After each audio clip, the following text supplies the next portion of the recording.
one game up front and back. Well, I wanted to imply in the title that this was the last, you know, because it definitely puts a full stop at the end of the sentence. Other nationalities which you know, historically don't understand English humour get this, the joke about it being the first final. So it's a kind of a reference to all those kind of, you know, the Cher and people that sort of come back again and again and again, you know, and do the first final farewell reunion tour and all this kind of thing. So it's meant to be funny, but the bottom line is that it is the final tour.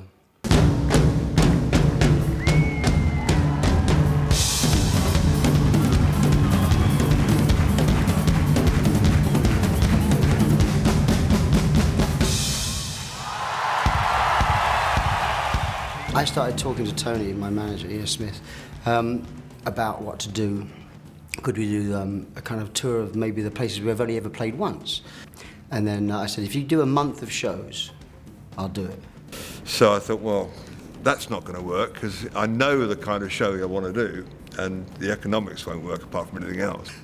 Now listen to me now, a month, yes, and a month in America, and a month, I said, no.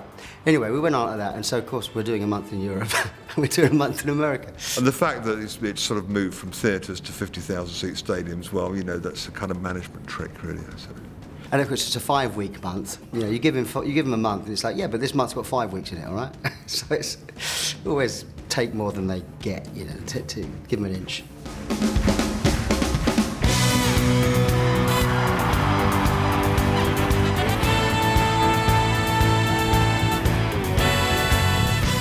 My premise was to just take all the songs that I felt I should play. So I got out my albums and just looked at the back covers and wrote down the hits, the songs that were important.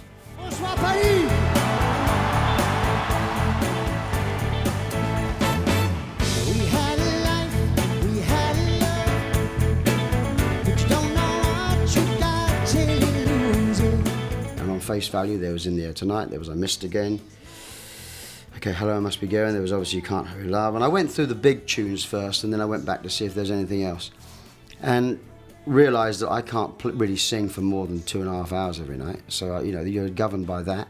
There are a few things. I wanted to start on the drums and I wanted to finish on the drums, and so there's a drum thing in there.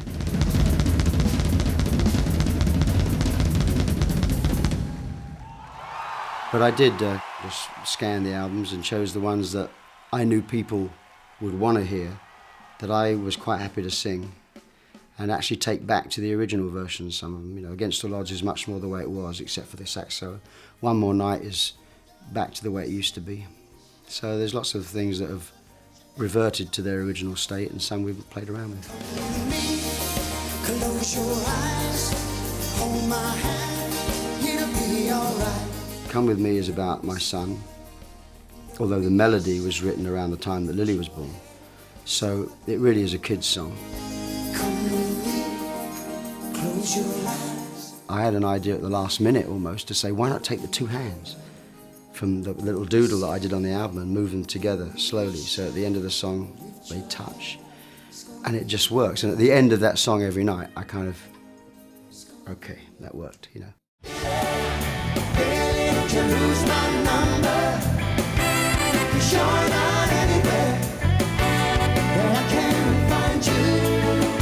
Oh, baby. This band, I would say, comes back more from the 1990 tour with Leland Sklar playing bass and Chester back on the drums again. So this is kind of going back a little more than a decade and bringing back that old band again. So it feels nice. It's sort of like a retro group again.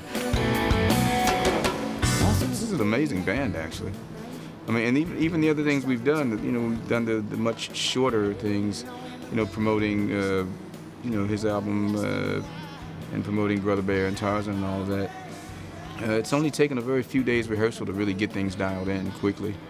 So it's a pretty special group of people, I think. Yeah. The shadows and into the night now, baby, don't you lose my number. You know, it's just one of those gifts that every once in a while you get handed is a show like this and a group like this, and you just get to Really do what you enjoy doing at its peak performance. I mean, because the whole crew, everybody involved, the lighting people, the sound people, are all as good as there is in this profession. So it raises the bar for everybody, makes you work that much better at it. In the old days, bands really formed from friendships, you know.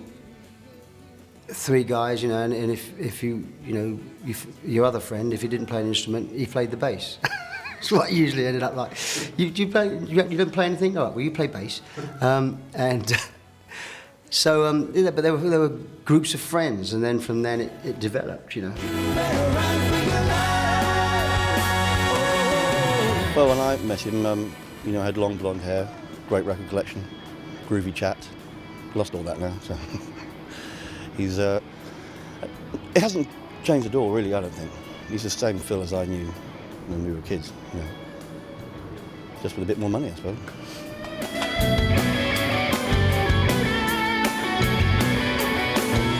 I met him in '96 for the first time with the big band. I played with a lot of different acts and things like that, and when you work with Phil, he's not just a singer, he's also a musician. Luis Conte is clearly one of the greatest percussionists in the world. There is no doubt about it. Leland is a legend. He's been a legend for 30 some odd years as a bass player. And Darryl has been with Phil in Genesis since 1978. Chester played with Frank Zappa, played with Weather Report. I mean, I'm in very, very select company here.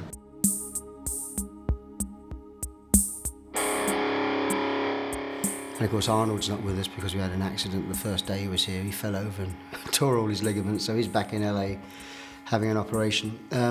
Hopefully he'll be with us at some point, but he's out for the European tour. That was a first day of rehearsal. To see him go through that and then to find out he's got to fly home and have surgery and all of this. When I went up the stairs for Wear My Hat to do the bit with Arnold, I thought about it. I thought, is he going to follow me? I hope he does follow me, because it'd be good to rehearse the bit. But I hope he's careful, because, you know, I'm thinking all this while I'm singing, you know. And I went down the stairs slowly, and then I ran across the stage, and he ran across the stage after me, and then his leg gave out. I can't even imagine how depressed he was when the reality set in that he actually didn't just sort of hurt himself and he's going to go put some ice on his leg kind of thing, that this was actually a really terrible injury that was going to require major surgery. So, you know, I've known Arnold now for close to 30 years, and I feel so bad for him because he lives for this. He was crying. I mean, it was very sad because he just arrived. He couldn't wait to do this tour because it's the last one.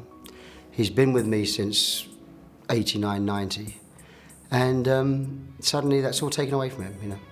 So it was very sad. I miss him, but he'll be back. I keep telling him that I'm going to put his face on a milk carton and put it in front of his mic and say, missing if found, please return to Neuchâtel. So he'll be back. I've attracted an awful lot of nice people in the crew that would do anything for you, and also in the band. You know, I'm sort of very. I've always been lucky with that, to be honest. But this is a great assembly of people on and off stage. We try and take the same guys out every time if they're available. You know, if they're not doing other tours. So. Yeah, for the last 2 or 3 tours, we pretty had much the same crew, you know. It's a family. I mean, it's not a great big family in this, but it's a family, you know. Steve Jones, you've met, Howard. Even people that don't get on the tour for one reason or another, because perhaps they're doing another tour or, you know, they stay in touch. Right, class. What are your thoughts so far? Stop playing with yourself, Thompson.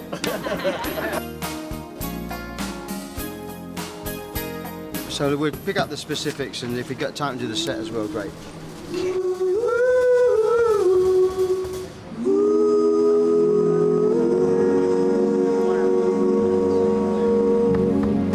So we'll be under you wherever you... One more time. We did a 2.5-hour vocal rehearsal today, which we've never done in all my life, ever. Never done that before. So that was a good experience, and something that actually we should do more of. So. And I see your true colors shining through.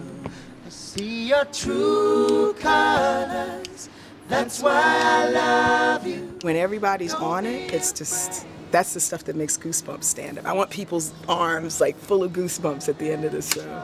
Just show your true colors are beautiful. I'm a lot tireder than I was when we started. I'm amazed actually at how much else there is to do other than just the singing. You know, just the actual doing what I'm supposed to be doing. That's just a small part of this actually. I mean, the program has been, just doing the program has been something that's been quite time consuming. Some people just go out there probably and just say, hey, I don't care what they sell, just sell it, I'll have the money. I like to think that some of the stuff is quality, you know. So you've got to look at it, approve it, change it if you don't like it. The program is very personal, and this program is like a retrospective, lots of old pictures from my personal archive that I've kept over the years. But it's things like that, and then sitting down with the lighting designer and the lighting operator, Vince and Telson, going over what they've done and what you think they could do and what you'd like to have happen. Sound, we've had to do the same thing with that. We've had to stay late some nights to listen to the CD again. You know, that what we've recorded in the afternoon, to go back and listen to the sound and make sure that's finished and, you know, tweaked. Right before, it would happen right before we go into the bridge and right before the sax solo, kind of as a lead into what I'm doing. We'd been rehearsing for 4 days without the singers and without the horns, just getting the basic songs kind of ready, and then the singers came in, and that was great because we had a vocal rehearsal which you've seen, and that took it to another level. But when the horns came in, all the bits that you kind of felt like vamping space, you know, there was suddenly the reason why there was the space was there because of the horn charts. So they've made a big difference. They miss us for 2 weeks, and then we walk in and, yeah, all right, where were you guys, and all that kind of stuff. We love that, you know, come in quietly kind of thing.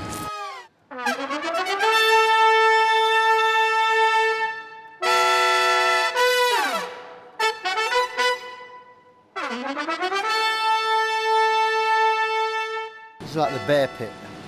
This is down there is my drum kit for In the Air Tonight, which spectacularly, we hopefully rises on this riser, comes up to here for In the Air Tonight. Anyway, and we hope that it's going to work, because I did a show in Ghent on the last tour in '97, and the drum kit was supposed to come up in the middle of the stage, and it didn't. And so I'd walk around the stage, we did the whole tune, and when it come to da-da and da-da and da-da, there was a big hole in the ground with my drum kit sitting on the floor right at the bottom. So I didn't really know what to do, so I jumped. So I jumped in the hole and I played the whole thing in this hole. Anyway, hopefully that won't happen, otherwise I'll be jumping, but it's a bit farther to jump this time. We always take the families on the road, you know, but I've never taken my dog before. So Jack, my faithful terrier, someone's going to have to take him out for a walk first thing in the morning. I'm not. Someone's going to have to take him out last thing at night. I'm not. So I'm thinking of getting him on stage for Wear My Hat, actually. I thought the idea of having a dog running around on stage amongst us running around, and he's pretty good. I might better get him with a hat as well. And if that happens, even if it's only for a couple of minutes, you know, that was a dog I saw, wasn't it? Finishing touches, you know. Mad Dog's an Englishman.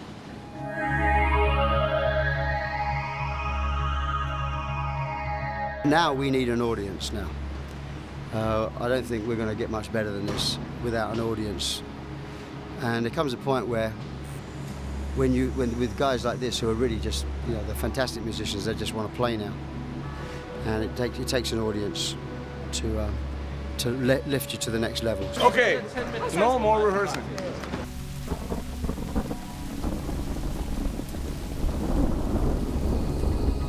Hey!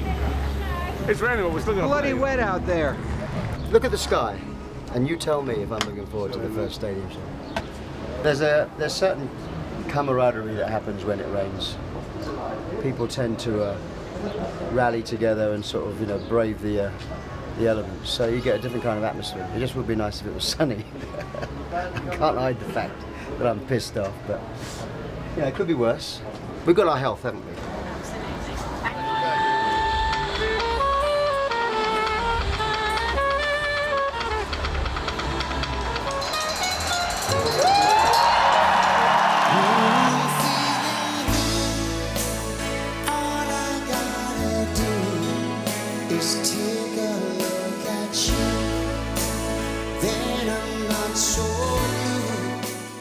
I mean, you got a lot of people up there, and if everybody wore what they fancied, then it would look a bit of a mess. So we have Eileen and Martha.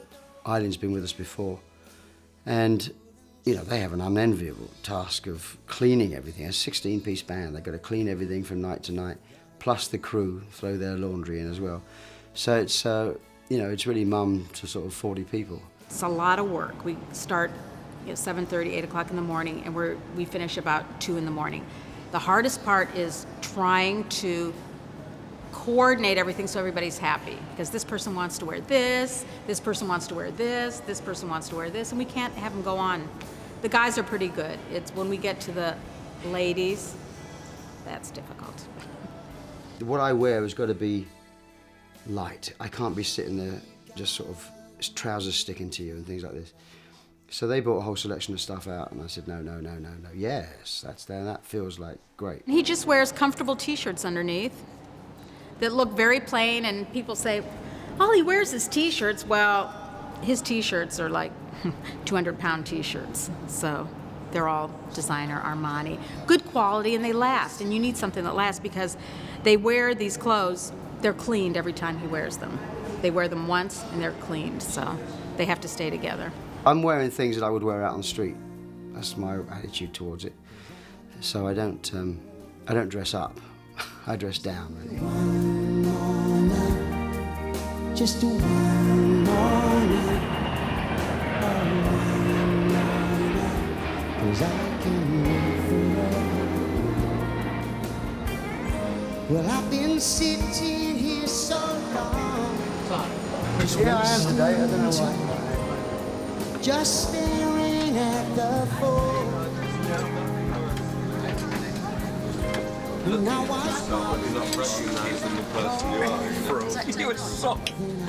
here we are on our luxurious private jet, which does actually make it easier.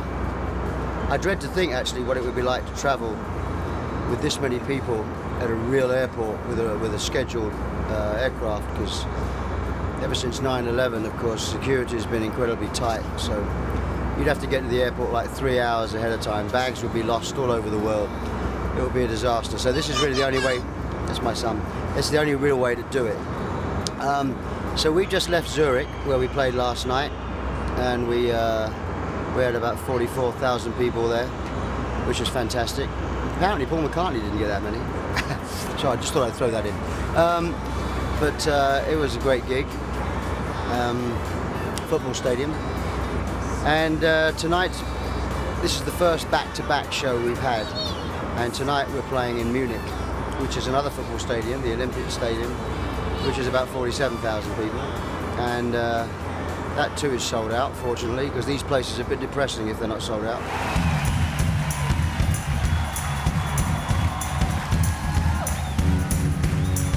When we discussed the tour and where we were going to play, Phil and Tony wanted to make it an intimate arena tour, but it became blindingly apparent that when we put tickets on sale in Germany, the demand was 10 times the capacity we had. But in my experience, I've never had an artist upgrade overnight to such big venues through such demand. It's fantastic. It's a brilliant tour because of that.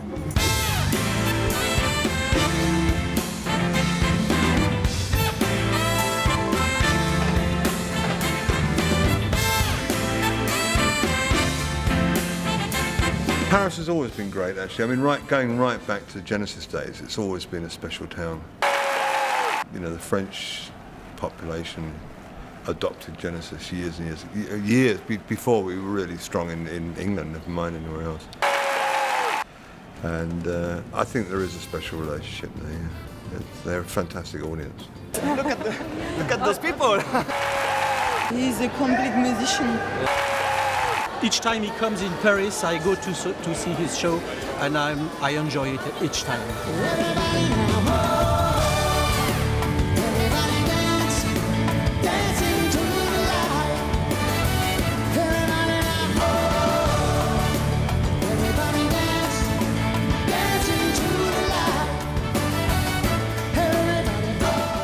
The Paris audience always was just fantastic.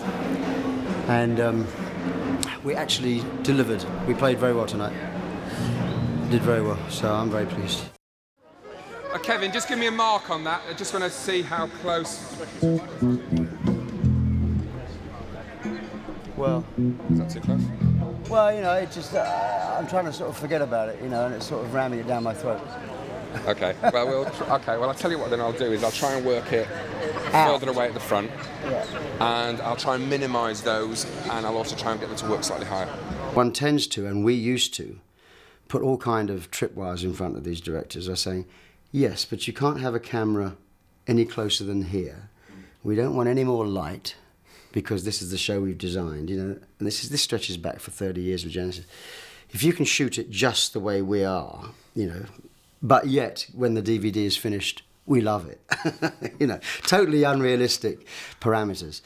Although on the box it says, you know, Hamish Hamilton, director, I think in a way that's a bit of a misnomer. It should be kind of translator, really.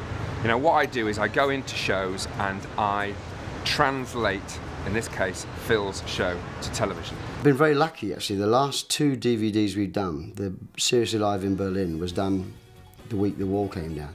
So Berlin was just like happiness itself. And then the last one, which we did in Paris, that was towards the end of the tour, and it just caught a great show. And I think they've done it this time around as well.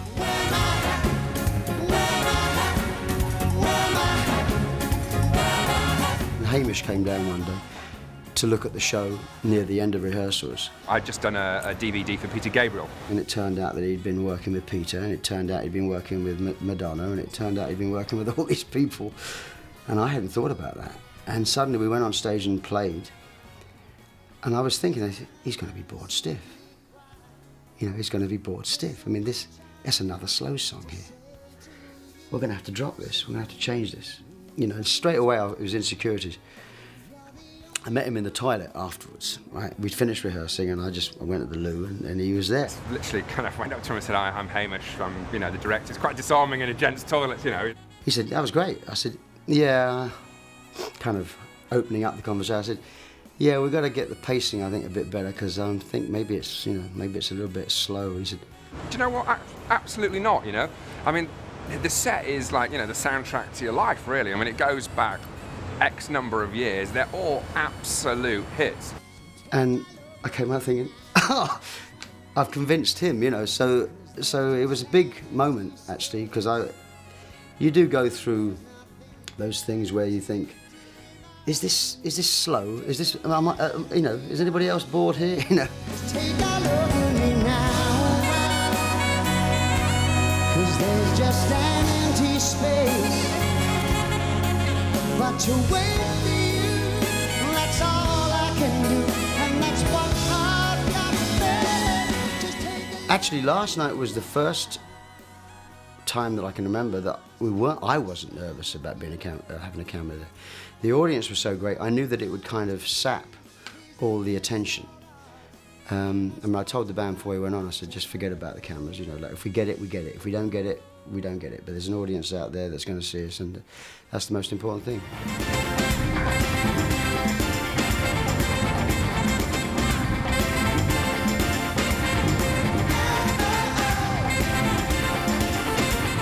I was promised. I know what these cameramen are like. No, you know, I said before the show that I didn't want the Steadicam on the stage. It's a cumbersome looking thing.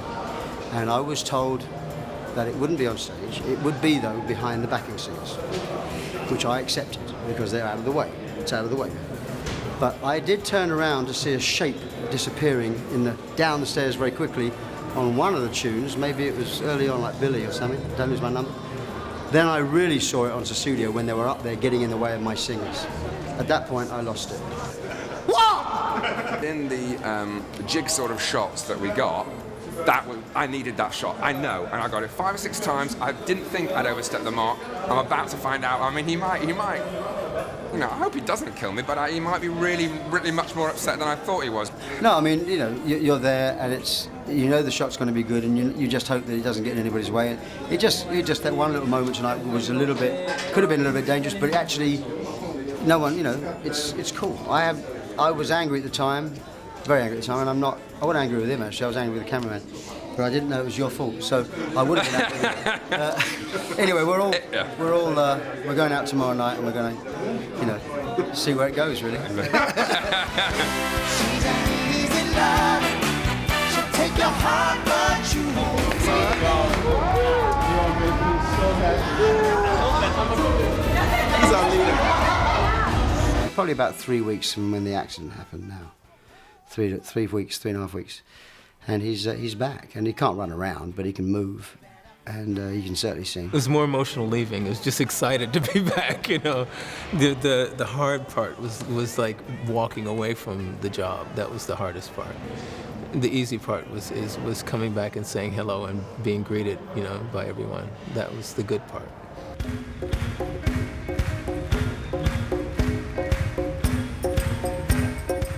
Impressions of success when I was 14, 15 was just, if I could actually make a living playing drums, wouldn't that be great? Phil's ended up selling 90 million records as a solo artist. If you include his involvement with Genesis and Brand X and all producer stuff and things like that, you know, and other records that he's been involved with, you're probably looking at about 300 million records that he's been involved with, that he appears on in some form or other.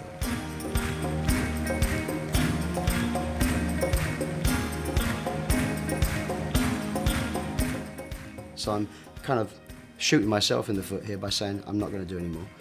And apart from the big band and the odd showcase thing, I won't.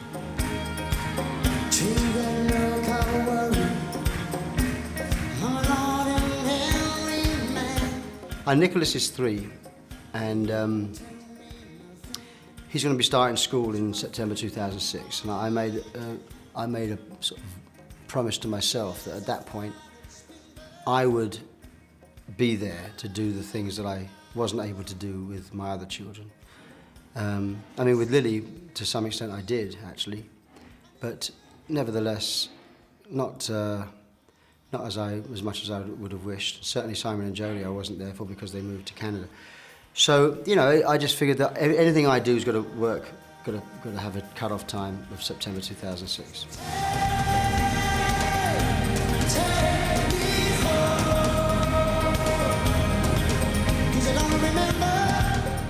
I didn't intend to make a sort of, you know, speech at the end of the show each night, but actually I do actually say thanks to all the fans, you know, that have been so loyal, and they have, you know, all the way through the Genesis years and my years, and they're all the same people, obviously different generations of them, but so it's turning out to be quite, you know, each night is kind of an emotional experience, you know. I mean, I don't come off sobbing or anything, but I mean, it's actually, it feels like there's a reason for doing it, and it was, from my point of view, it was the right decision to come out and say goodbye properly. Because, you know, at one point I just thought, well, I won't do it anymore, that's it. You know, they've had their last tour, I've done my last tour, shame, but never, there you go. But I'm really glad I did it, because every night is turning out to be a little bit of a, you know, thank you, turn the page.